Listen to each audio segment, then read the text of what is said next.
Welcome back to It's Just Coffee. I'm Kirk Pearson. And I'm Sonam Sherpa. And it's just coffee. Hey, you look a bit different this week. You're not the bloke that usually does this with me. Yes, I am. Okay, all right. Lost a bit of weight. Yeah, maybe I'm not. It's a little bit different this time. Rowan's away, so I'm standing in. I'm the other half of Golden Brown. I've also got an illustrious career in coffee. Made a few cappuccinos, and here I am now. Yeah, right. Okay, well, mate, it's still just coffee. Oh, it's always been coffee. It's still just coffee. But hey, we've got a few really good things on the docket for this week. And I mean, let's start off. Let's talk about the coffee that we're drinking. So what was this is a Golden Brown coffee. This is a Golden Brown coffee. It's actually a Kenyan coffee we got from the Agutha factory. Our good friend Jamie Thompson was up in Sydney working with the guys at Condesa and managed to get a brick of it essentially. And we did a special Omni roast for it for an event that we actually had here in February with our water science. Pretty happy with how it went. And you know what? Still tasting pretty good. Still tasting great. And we're drinking from these fancy schmancy cups. We had Hani Azat on a few weeks ago, and he told us about some of the cups he's developing. These are them, just arrived. So it's a knee-wears cup. You can... You'll see. I'll try and get it on camera. So we've got a thick side and a thin side. So a bit of gastronomical science, if I can say it. Is that the correct terminology? I'd say so, yeah. Yeah. So it's kind of like you imagine wine. You're having Riesling from a certain glass and a red wine from a certain glass. You get a different experience out of both sides. So yeah, and good in the hand and great in the mouth. And can't ask for much more than that. They look coffee we got from the Agutha factory. Our good friend Jamie Thompson was up in Sydney working with the guys at Condesa and managed to get a brick of it essentially. And we did a special Omni roast for it very, very good. So thick side, thin side. Definitely elevates the experience. Yeah, it definitely elevates the experience. Scrumdiddlyumptious. But hey, let's get into some coffee news, hey? You know what?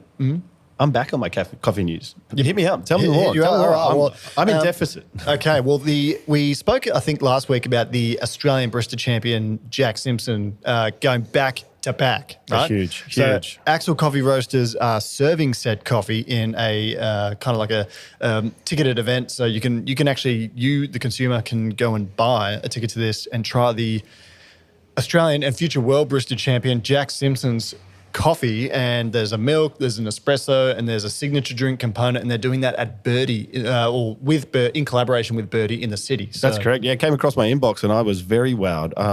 I will be going, I believe, this Saturday. This Saturday. All right. Well, actually, it's next Saturday. Apologies. Yeah. Okay. All right. Well, yeah. If you're interested, you should go check that out. Not really news, but the Australian dollar has been a little bit weak for a period of time. Good for the farmers. Good for the farmers. Good for the farmers. In Australia. Good for exporters. But not great for importers and specialty coffee roasters in Australia. Importers. So I was having a conversation with a high-ranking coffee official, let's just say, and he was explaining to me that really hurting right now because as long as the Australian dollar sits that low, the purchasing price, which is of course in US dollars, is it's not great. So essentially paying more for the same amount. So if the Australian dollar becomes more competitive, then we coffee roasters will make more money here and coffee consumers will get their goods slightly cheaper. I actually had a good friend back in the day working as the green bean buyer for Proud Mary, and the currency exchange was such a big part of his job. And the way that he was dialed into it was amazing to watch. Looking back, like his phone screensaver was always dialed in with the green and the red lines and stuff like that. Obviously, made him way more important. Yeah, it's like he's got long hair. I think I know the one you're talking about, and just constantly checking the polygon. That's the indexes. The indexes. I love it. Last little piece of news from me: DeLonghi has purchased a 41.2% stake of La Marzocco for a cool $374 million US. The Milan-listed DeLonghi will spend $374 million to acquire 41.2% of La Marzocco from DeLonghi Industrial, its parent company, as well as other minority shareholders, to create a hub of its existing Eversys coffee-making machine operations. So Eversys being the super automatic brand of DeLonghi. Have you ever played around one of those? I have. Intelligent design, very intelligent design. And underneath the facade, if you open it up, the modularity of the internal components is pure artistry. The way it can be renovated, updated, and serviced is beautiful. And I don't really take much pride in the internal parts of an espresso machine or any machine, but that was one that I really I was actually fawning over. I've got a fair few coffee mega nerd friends that research these quite a lot and preach to me about them quite a lot, and they say great things.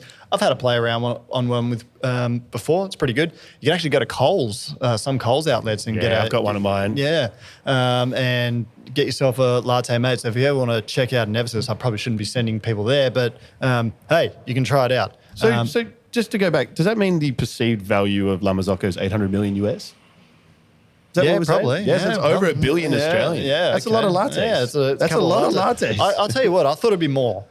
To me, it's worth more, but a legacy brand, I would have thought that would have counted for something as well. Yeah, we love La Marzocco as well, don't we? Yeah, I do. I have struggled to break from La Marzocco. I had a commercial machine back in the commercial days, and now I've got a La Marzocco Mini at home as well.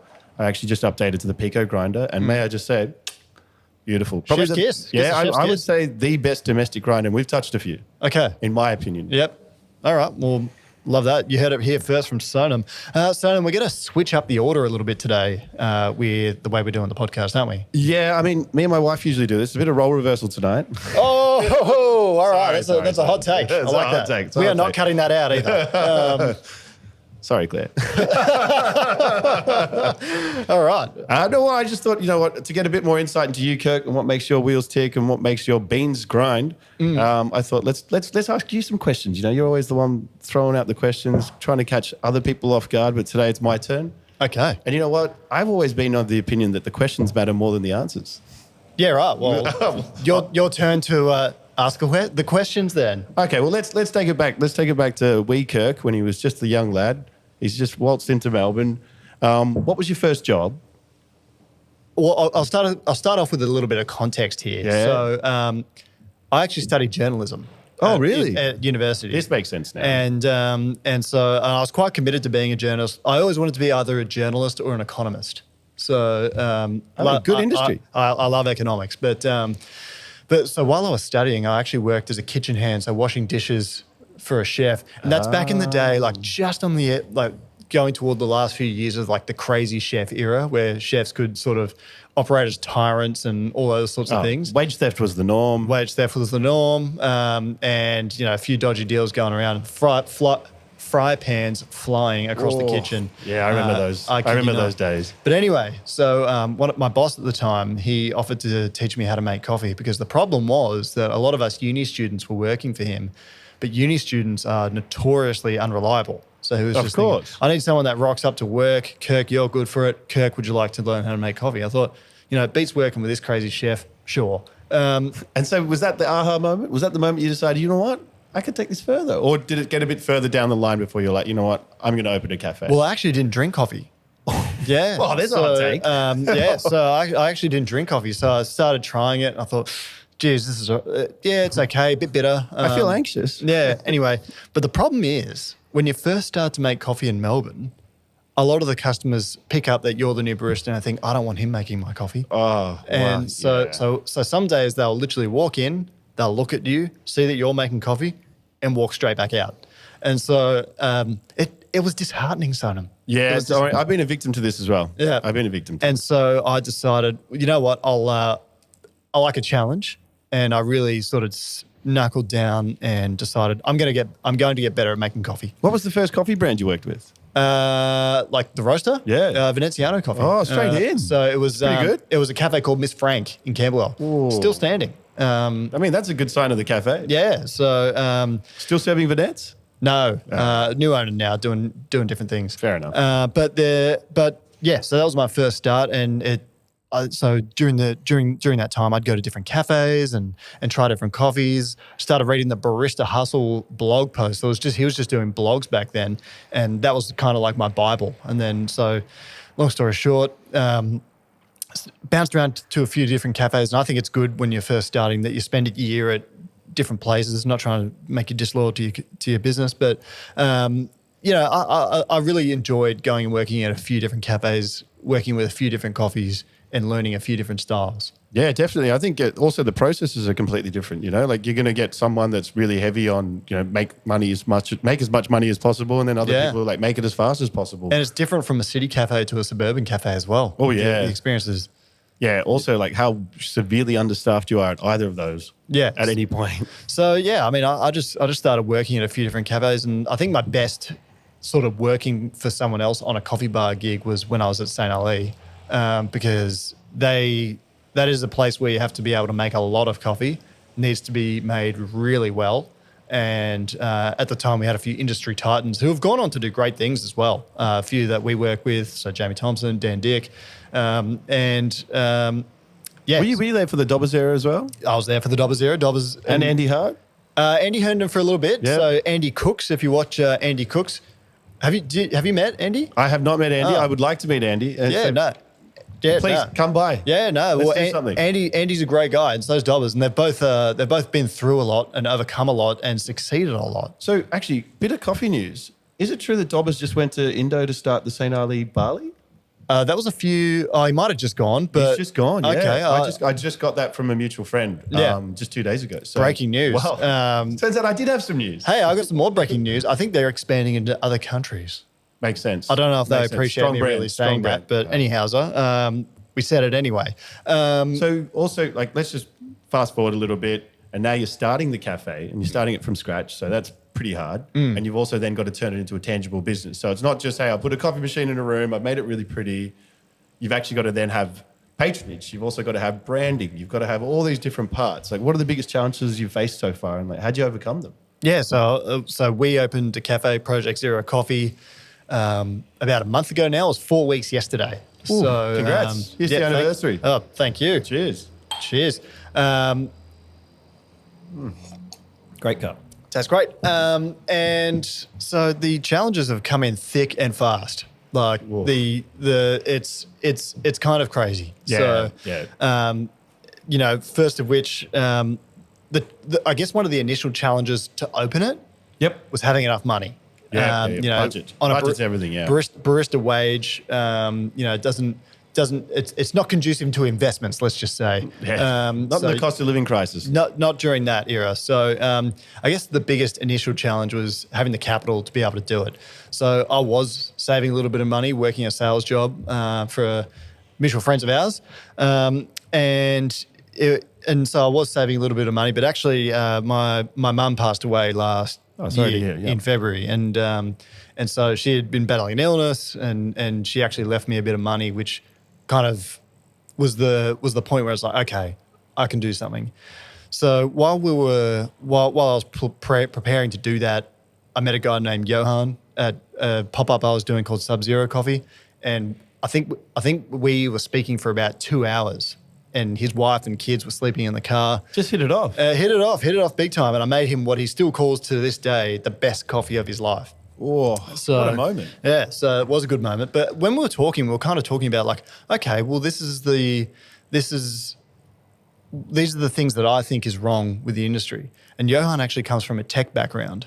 So he's constantly finding solutions to weird little things. And so we just, from that very moment, we sort of exchanged details and we decided, look, let's stay in contact just as friends. We'll mull over ideas. And I can't remember where exactly it happened, but we just decided, you know what? Let's work together. Yeah, awesome. And I think the other thing with business partners is you don't need to be great friends straight from like if you've got a similar outlook or you know that you can work together, I think that's a really part of it as well. Yeah. In my instance with Rowan Golden Brown, we're really lucky. We were really good friends prior to anyway. But there's different ways that businesses can take shape. So how did you find the site? Like how'd you go about that? How'd you go about getting a lease? Well, that was like almost year long, maybe even 2 year long process. Whoa. So we had the idea.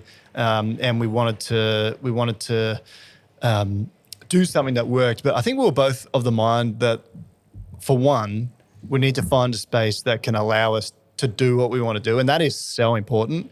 Like if you put yourself in the middle of a desert wasteland, obviously you won't have a great customer experience. And where I'm going with that analogy is you need to find the right spot. Oh yeah, I would even hesitate to suggest that perhaps 50% of the coffee game or even hospitality in general is just a real estate exercise. Yeah, it is. Like look at that cafe that you're talking about, still open. There's a reason it's still open. Yeah, So it might just be the good spot. Foot traffic, close to other amenities, close to a train station. Transport hubs are huge. Yeah. Yeah, and so will you be busy enough there on the weekend? Can you do both dine-in and takeaway functionally. And so we're learning how to do that. So we found this place with a beautiful little alleyway. Yeah, it's a great spot. We got rejected from a whole bunch as well.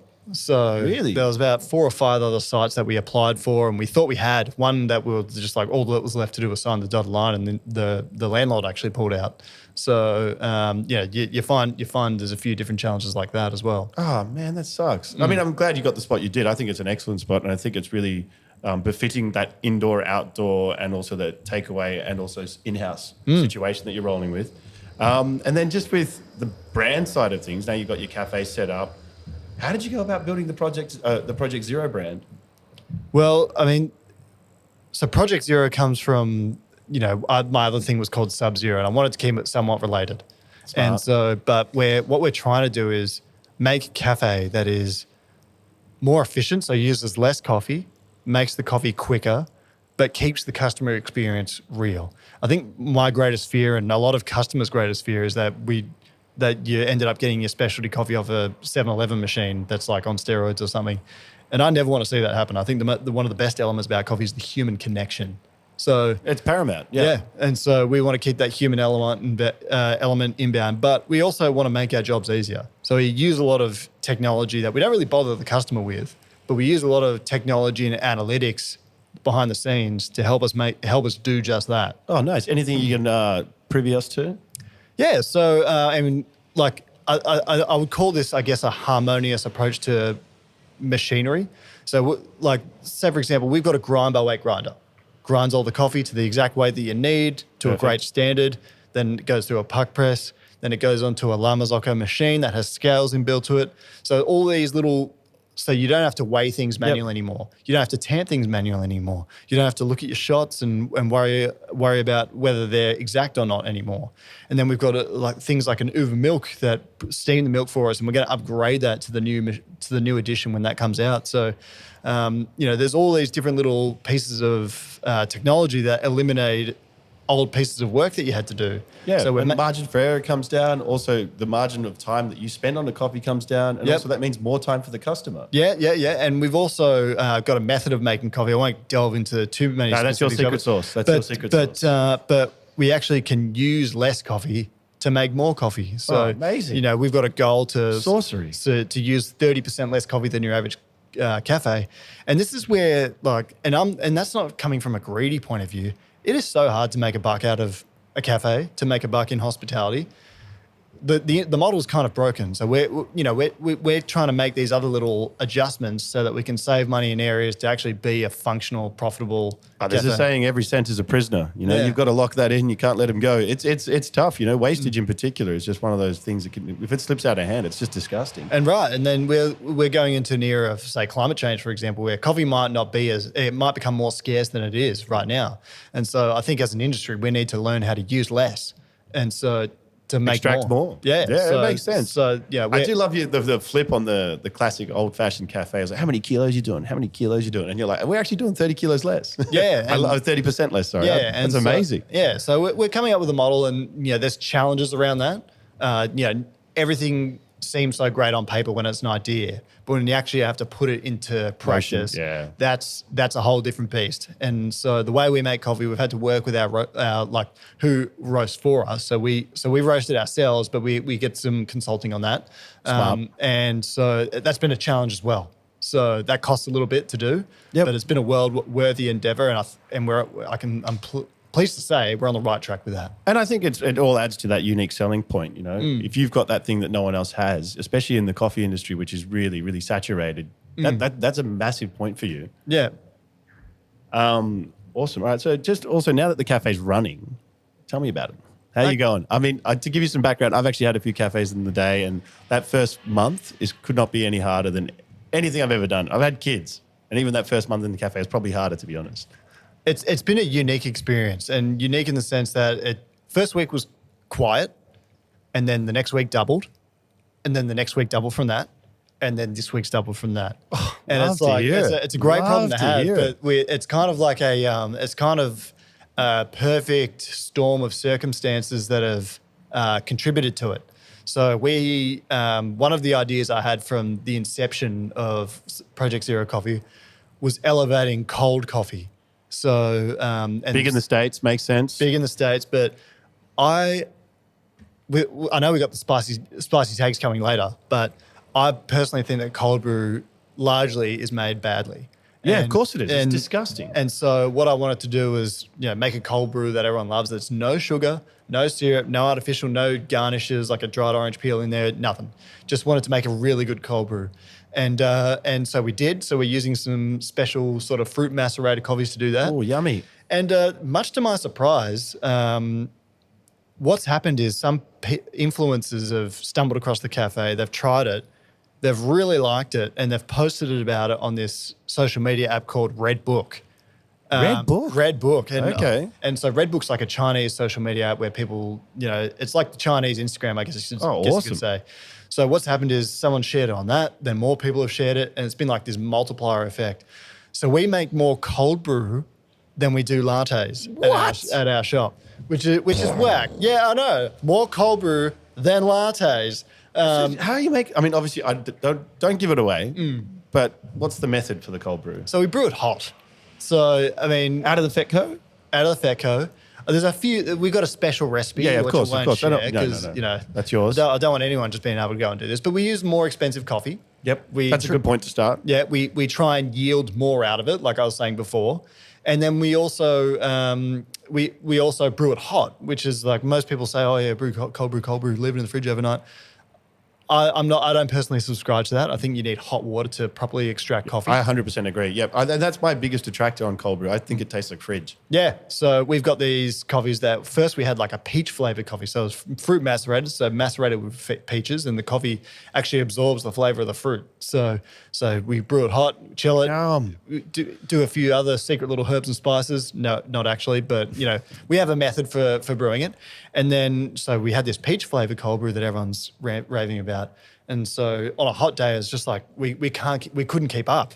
So we had to sort of change our practices as a business, make sure we've brewed all the day before so it's ready to go for the morning. And then we need to, from the get-go, from the moment the doors open, we need to be making more. Wow. Yeah. That's insane. That's so much cold brew. And it's more than half of our business. What? And so my experience as a business owner, which I feel like is pretty unique to me, is that we've just had this hero item that's emerged. And we thought, we're going to be making takeaway coffee, takeaway lattes and stuff real quick, and people are going to love it. And they do.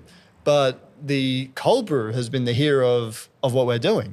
Context as well. It is summer. We've just come through a heat wave, so maybe that's had some impact in it. But I can't see it changing. To be honest, I think cold coffee is kind of the way that the modern consumer takes it. But we're planning to sort of winter-proof this idea as well. So we're actually going to get these same coffees that are really heavily of fruit flavor and blend them in certain ways and roast them for milk. So you can have a latte that tastes like strawberry or grapes or whatever, and it will taste heavily of those. So it's kind of like, you don't have to put a sugar in your coffee. You don't have to put a syrup in there, like an unhealthy alternative. You can just have these coffees, and it's great. Yeah, that's what I want to hear. So also let's just dial it back a bit. Let's just look at your Monday to Friday, or you're currently doing Monday to Saturday. What's your average day look like? Obviously, a lot of cold brew in the morning. Waking up at 4 a.m. So I'm naturally an early riser. I do it a lot, and I did before I opened the cafe. Nice. But I wake up at 4 a.m. pretty much every day.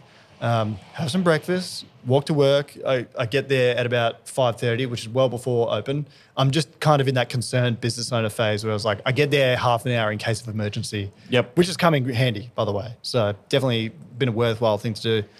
Dial in all the coffees. Thanks to the machinery, it's never too hard. And then get all the other things done that I need to get done. Set up the alleyway and all those sorts of things. And then service starts. And so staff members come in just before the shop opens. We set it up, and we'll operate till 3. So we open 7 till 3. The whole time, the good planning and good preparation makes the service run really smoothly. And that's something we've really emphasized, and it's something we do during the day as well. Yeah, and I think a lot of people looking to start a cafe only see the service side of things and go, wow, that looks amazing. He's having a great time, or she's having a great time. They're having a chat. Look at all the friends they've made. They must be so popular. But the reality is that's just, that's the dance. But there's a lot of training that goes into the dance, and there's a lot of stuff that goes around it to make it possible. So you finish service and it's about 3:30. What's next? So we're closing the cafe, doing all the things, making sure the prep's done for the following day. But at the moment, I'm like a working day for me is minimum 12 hours. Oh, yeah. And I know that I'm in that sort of early phase of being a business owner and stuff like that. And there's just all these unexpected contingencies that you don't know you have to deal with. Like, a fridge isn't working properly, or like a machine isn't working the way you want it to. So you have to learn how to calibrate it. And, sometimes I feel like I have to hack into the Pentagon to work out to use these things. So I think your brother just copped me trying to use a printer just before, and that was hard enough. Yeah, the old Dennis Denuto. I F4'd it. Don't worry about that. So doing those sorts of things, and then managing inventory, and doing the accounting and the payroll. It's like what should you think? Oh, you're working from 6 till 4, quickly blows out to 6 till 6, and sometimes even more depending on what goes on. Easily. So, I mean, also congrats. Thank you. To get through that first month, and also to get to that point where you can see the growth already, which I think, is kind of that silver lining. And it's also that, that edge of the horizon that you need to see, when you're like, yeah, it's going somewhere. This is what I want to do. I think one of the things that's really made your cafe stand out, not saying others haven't, but what has made it stand out is the experience that you offer. It's a beautiful space. The coffees are like elite, and they're across the board. You do a bit of water science as well, which I really appreciate. What do you think is your true value to a customer experience? Like, what makes it unique? Well, I think we do all these things, right, that I've explained. So the machinery, and you just mentioned water science and all these things. But my goal is to never bother the customer with that. They don't need to know it. They don't. Then for whatever reason, they don't really need to care. So we do all this work to have coffee that gets made quickly to exacting standards, so that really the staff can do their job the best they can without having to worry. Yep. Which is a tough thing to do in hospitality. Yeah, so you're saying like a hassle-free, consistent product at a really high standard. Yeah, so sometimes I really feel like that we try and make the great experience for the customers, right? But I try and really make it a great experience for the staff too. Yep. If they're happy, everyone is happy. Agreed. And so they don't have to worry about all these other things that you would usually do at most cafes. I mean, there's still things that you have to do. You have to work hard. Still have to polish cutlery. And when it gets busy, it gets busy. But a lot of the equipment and the technology is there, and the methods are there to really just focus on making sure that the best experience is there for the customer. So one thing that we've embraced, for example, is we sample a lot.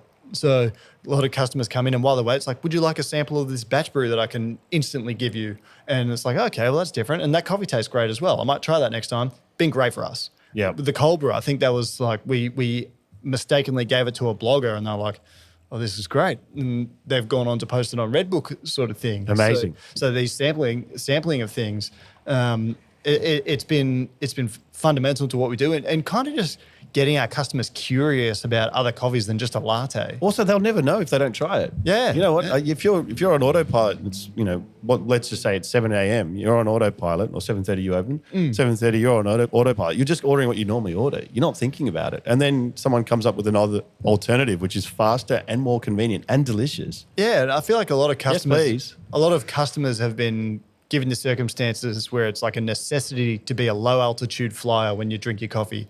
And what I mean by that is, like, you might order a strong coffee because you get so much coffee made weak. You might get an almond latte because you want something low calorie, but you don't want to have a black coffee because it tastes bad. So like for example, if you want to have like a really good experience with a coffee in the morning that tastes great, but a bit better for the diet, get a batch brew. Oh yeah, definitely. 99% of the time we make it better. And so like opening people's horizons to that has been like a really enlightening and great thing for us too. I actually had a great conversation with Jamie Thompson the other day he said that the batch brew is actually the point where automation really came into coffee and really nailed it. I think it's like, it's seamless, it's delicious, and it's also able to do on scale, which I think is really important. And for your business, it sounds like it's probably a good way to push it. Yeah, and knowing how to make it well as well is like a really important thing. Yeah, people struggle with that. You were talking about water science before. One of the best things you can do with batch brew, one of the biggest hacks you can do to make it tastier, just keep your equipment clean. Because how often would you clean it? Every day. Every day, and with a solution, a cleaning solution. So like it's the pots that I mean. So like the pots that you press it down in, like keeping those clean and learning how to clean them properly. So you can put cafeto in there with boiling hot water and then steam it with your steam wand, and that'll agitate, the oils and stuff on the side of the This wall. is a great tip for anybody out there. This is unbelievable. Yeah. I've never heard this one. And purge it out through the rods so that gets cleaned as well. Just thorough cleaning of your gear makes it so much better. It makes so much sense. Yeah, and refreshing it as well. So you don't have the same batch brew that you made in the morning that's there in the 6 hours afternoon. later. You don't want the 6 hour ferment. So no one needs the stank. So keeping it fresh. And I mean, sometimes you do have to chuck some out, but it's a worthy investment for. Can you utilize it? Well, some of it, yeah. Like I think we got to the point now where you don't need to. One way we do it is like, all right, well, I mean, if we can't make money off this, then at least someone can enjoy it. Sampling. Smart. And so it gives customers an experience with that as well. Or you because you've been doing the effort with sampling, more people are buying it now. Yep. So outward sales, it makes sense. You've got them there. Get them to try it. So batch brew sales have been great for us. So obviously, everyone's got a bigger picture in mind. Everyone's looking to be the next big thing. What's next for you? What's next for the brand? What's next for the cafe and for yourself? Well, I think an important thing of this is having a why. You don't get into this industry for money, and I'm not in this to make gratuitous amounts of money. I hope I do one day, but it's we all do. Yeah, but for us, my business partner Johan and I, we wanted to rethink the way that coffee is made, and I think so much of this industry is like following what people have done before you, and we're kind of just. I like Johan because he's not worked in coffee, and because he comes from a different industry that's tech, and they take a pretty brutal approach to things sometimes and almost deconstruct things and reconstruct them better. A lot of ones and zeros. It makes sense. Yeah. And so having him help me do this with coffee, and I've had some ideas that I've never really had support from a workplace to implement. And so, it's kind of an interesting thing to be able to put my own money where my mouth is and go into business and do that. So it's an amazing crossover, really. It is. But I guess where to from here with it? I guess we just want to build this store into something that is so universally enjoyable for everyone. Not everyone's going to love us. We get that. And, we still get plenty of people walk past us to go to other coffee shops. But I think we're onto something good with unique products like the cold brew and things like that. And I really want to grow that and expand it to more people. And hopefully we can open another store one day when this repeatable process is just so there for people to come in. And I hope that staff come to us wanting to work with us just as much. It's a good feeling, yeah. Yeah, and so that's when you know that, because it's a tough industry, and you got to have the right owner and the right manager to really want to do it and succeed. So I think we want to build these shops where it's such a palatable thing for customers, but equally staff as well. And I think that's the culture that we want to set and expand that, and just build these businesses that run off less and make more. Oh, amazing. And I think that's something that maybe a lot of other people could look at. Once you've got a year in it, you've got a bit of a proof point. It'd be nice for people across the industry to even audit themselves and just be like, are we giving too much? Like, why are we giving so much? Like, even just like you go to restaurants and you see half the plates are not even finished. It's just sad. Yeah. I had a bit of a good experience when I had Sub-Zero coffee, and it kind of like, I wasn't the first to do it, freezing coffee, but I feel like I really helped popularize that for people. Mate, you are Mr. Coffee Freeze. Yeah. Well, thank you. But which you're retiring, is that right? Partially, but I like defrosting, yeah. but thawing. Thawing, that's right. But I feel like what I would love to do is make a wave in questioning why we do things the way we do. Yep. And I'm going to fail a lot. I have failed a lot, and I'll continue to fail a lot. But it's those little nuggets of success that are the ones that matter. You're going to fail so much more than you succeed on certain things. And we experiment a lot, and they don't always work. But it's when you find out the way to make it work, that's kind of the joy in it all. So we're looking for a Kirk Pearson method trademark. Is that what we're looking for? No, I mean, it could be. Yeah, maybe. But no, I think, we're quite, coming to our shop is kind of like, you're a customer, but it's also like a free barista lesson. Yeah, amazing. If we're not busy, you're welcome to come behind the bar and see exactly what we do. It's like, and we will teach you what we do. We'll give you a quick little, we've had people that have come in that have been architects. They're like, oh, I want to learn how to make coffee better at home. Oh, quickly jump in. I'll show you how. Sometimes you don't want to see how the sausage is made, but when you're doing it at your caliber, I think it's fine. Oh, thank you. Well, this segues beautifully into, I've got a few rapid fire questions for you. Maybe look gun barrel down that camera. Mm-hmm. I'm going to hit you with some powerful ones. Mm-hmm. What 3 things would you tell someone looking to start a cafe? Prepare to devote your life to it. If it's not you, it'll be someone else. And I feel like it's really good. So I've got the situation where Johan and I are business partners, and pretty much I'm in the cafe every day. And we open 6 days. That one Sunday is my Sabbath. It's awesome.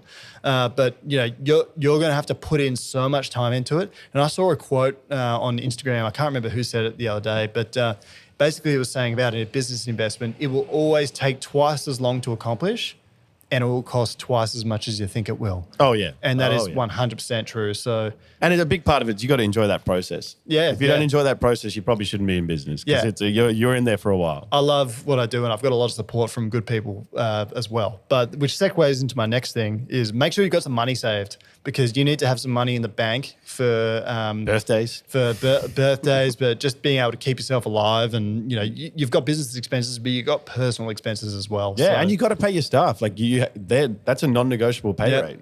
You got to pay everyone: suppliers, builders, staff, everyone. So make sure you budget accordingly. Yeah, and I don't want to overstep here, but what happens as the business gets a bit older? Like, that first business is really hard, but the second business is a bit easier because you've built up those relationships with those suppliers. You can pull out a bit of a longer credit turnaround. So when you go to open the second one, you might get 30 days, 90 days. So you can get a bit of a buffer there. Maybe. So the first business is, you got to make that first domino fall. But I was having a conversation with my brother the other week, and I was saying to him, sometimes it's good to treat your suppliers as if they're customers. Oh, yeah. Because your rep or your sales guy, they'll work so much harder for you if you're not giving them a hard time. Speak to them respectfully, and they will work harder for you as well. Oh, yeah. But last point, I guess would say number 3 would do your research. We really had to experiment. Like I said before, we really had to look in a certain zone where it wouldn't be too saturated. And also, don't say yes to the first thing that comes up. So with the sites we were talking about earlier, we got offered plenty of sites as well, but we just thought, not the right fit. So do your research and don't say yes to everything would be my final point. Yeah, awesome. Now we look at the customer side of things. What surprised you most about the modern consumer? I think the modern consumer, and I had a very skeptical view about this before I started the cafe, which has flipped really quickly. They're very sophisticated and open to change, a lot more than I thought they would be. So Melbourne coffee or Melbourne baristas have earned themselves a reputation of being, or the industry's kind of got a reputation of being snobby. Oh, yeah, terribly so. And I get that. But, if you approach people the right way and, you don't bother them, you don't pester them and offer them a sample, for example.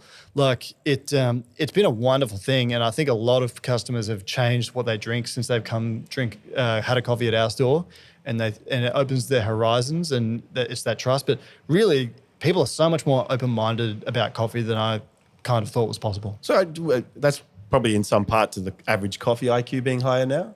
Yeah, the average coffee IQ, I think, as well, like the baristas are, in a lot of ways, getting better at sort of communicating these things as well. And the industry is getting a little bit better at communicating these things. But yeah, coffee IQ, people are a lot better. There's good blogs, good resources these days, good golden brown coffee pages. Yeah, plenty of Instagram pages these days, aren't there? So what are the 3 non-negotiables in your cafe?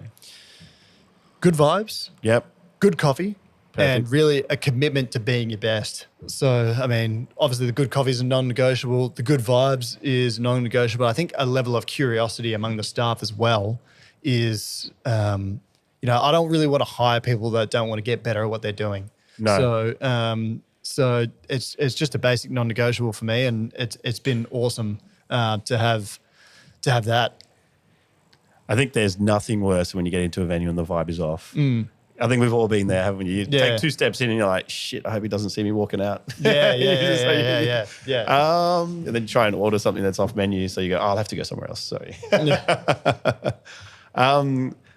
There's obviously a lot of things in the cafe you can see. There's a lot of machines you can spec. There's all that sort of stuff. But what are the intangibles that define your cafe? I think, like I said before, having a bit of a why was, anyone can open a cafe, well, relatively speaking. a lot of people can go and open a cafe, but having a reason for existing other than just wanting to do a bacon and egg roll and, a latte combo for $7 is, for us, we want to make a difference and develop new things. I think that's part of it, but being curious about what you're doing, wanting to have better coffees, the job will never be done for us. We'll never be good enough. So just constant improvement and recognizing That's amazing. That's so good. That's so good to have that self-awareness. And it's such a young part of your business. I think maybe those pop-ups really helped you as well. Yeah. I think with the way, if you've ever been to a Sub-Zero pop-up, it's amazing the way those things are run. It feels like an expo, but it also feels like you're in someone's lounge room almost. I mean, not lounge room, kitchen. And then you get these amazing coffees from all over the world that have been frozen and then ready to prepare. And, they're spitting off words and they're spitting off coffees and people that competed with this, they did that. And you're just getting this amazing amount of knowledge and then also you're getting the sensory effect with it as well. So, we tie so much into sensory things into our memory and you've done that so well. Thank you. But and the curiosity and those things is so important. Yeah. So I guess, what's the opposite of cold brew? Hot brew. Hot brew, yeah. Is it hot in here? Oh, is it hot? Are you guys getting hot? Is that me? As a matter of fact, I am getting kind of sweaty. Yeah. Well, I might take a couple buttons down. Okay. I haven't got buttons, but... what's your hot take? What's your extra hot take with 2 sugars this week? Extra hot take with 2 sugars is... decaf's in. What? Decaf's in. I love decaf. And we should not be hating on decaf lovers. No death to decaf. Embrace the decaf. I'm in shock. Yeah. Okay. So what's your decaf? Okay. Well, there's a couple of different ways we can go about this, Sonam. Okay. So I'll pretext this with my dad, dear old dad, just switched to decaf. Heart's getting a bit, fast in his older age, and so he's switched to decaf, and I kind of thought, him switching to decaf made me think, that's personal to me. I want to make this product better, but also there's some really yummy stuff, and it's if people are paying money for it, and then you don't need to shame them for choosing that. There's a reason, and also there's some really yummy stuff out there. I'm not just pulling your leg. There's some really yummy stuff. You can get coffees and made into decaf. There's even varieties of coffee that are low in caffeine that taste amazing. So the caffeine actually has like a compound that you perceive as bitterness when you drink it. That's right. So I think Australian coffee is 30% lower quantity of caffeine in it as well, which makes it less bitter. Perhaps, or Arabica coffee, so Robusta probably likely more. I don't know that for sure, but seems legit. But there's a certain brand, for example, called variety called Lorena. So Lorena? Yeah, Lorena. So I was in Brazil a few years ago and I watched the World Brewers Cup champion win using a Lorena coffee. And one of her big things she said was like, this has like next to no caffeine and because of that, it will have a lot less bitterness. So it'll actually taste really good. So decaf's in. I'm all about decaf. That's my extra hot take with 2 sugars. Have you got one? I do. My extra hot take with 2 sugars this week is it's time for Australian coffee. We're doing it. Rowan and I are flying up next week to Byron to go visit a farm. We're going to do it. We're going to put it on a pedestal. We're going to find out what it is. We're going to find out what it can be. And we're going to work with the farmers over the next couple of years. And we're going to try and get the best possible. I mean, they're already doing an amazing job, but we want to try and put something out there that maybe you could use in a cold brew one day. Wow. That is a spicy take. But it is. Yeah, I think we can do it. Where is the farm? It's in the hinterland of Byron. Mm-hmm. It's owned by the Zentfeld family. Mm-hmm. Beautiful farm. They preference soil health over everything else. Really well taken care of. No pesticides. Organic. One of the roasters there is actually the head of the Roasting Association of Australia as well. So there's a lot of credit there. Yeah. Okay. While you're in Byron, you can get your chakras aligned as well. Always. Okay. I thought that landed a little bit better than it did. But yeah, I mean it's hard because my chakras are usually pretty good. Yeah. No, I think while we're up there, we'll definitely go and sample some of the beautiful food up there, and we'll also hit the beach. Yeah. Okay. Try and get a bit browner. Yeah. Or Rowan needs a tan, so. He's in Adelaide this week, and it's been scorching hot there. So let's see. Hopefully he comes back with a tan. Yeah. We'll see. Cool. Yeah. On to you. On to me. Well, I guess thank you for having me, first of all. And also, thank you for all those amazing answers. I think hopefully if anybody's listening to this that's actually looking at starting a cafe, maybe reach out to Kirk because he's a great guy and he's really honest and he'll also give you direct feedback. I think from my experiences in the cafe industry, it's very hard. And if your heart's not in it, don't waste your time. You're just going to hate it even more and it's going to wear you down. But if your heart's in it and you love it, like Kirk obviously does, I think this podcast is a great place to start. Yeah, no, and thanks so much for having us on, and you facilitate a lot of this happening as well with Rowan.